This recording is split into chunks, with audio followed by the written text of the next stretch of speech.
Behind me is the famous UN building, and in case you haven't heard, the UN just a few days ago passed a new resolution called Occupied Palestine, a Muslim agenda which denies any connection between Judaism, Christianity and the Temple Mount in Jerusalem, just a short distance from where I live. The only countries to vote against this resolution were the United States, United Kingdom, Germany, Holland, Lithuania and Estonia. As a Jewish Israeli follower of Yeshua, also known as Jesus, I can testify to one small problem I have with this resolution: the Hebrew Scriptures and the New Testament. Long before Muhammad or the UN ever existed, the most famous Jewish Israeli to ever live, Jesus, was described by another Jew, Matthew, as speaking to his Jewish disciples on the Temple Mount, right there in Jerusalem.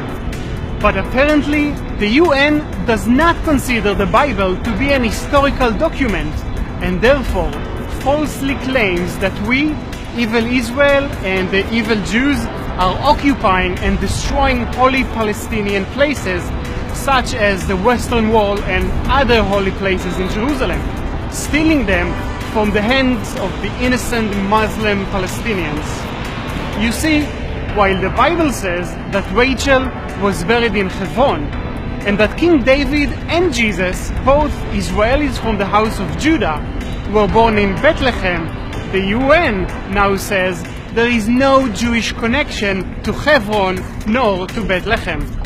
The UNESCO mandate states that their goal is to promote understanding among nations and intercultural understanding by protecting heritage and supporting cultural diversity.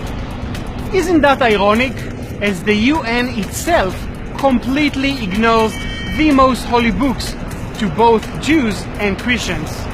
All the UN did was to only further add to the tensions between Jews, Christians and Muslims.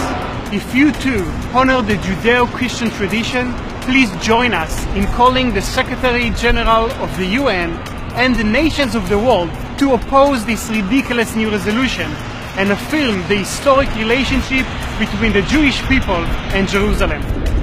If you agree with this statement, please share this video.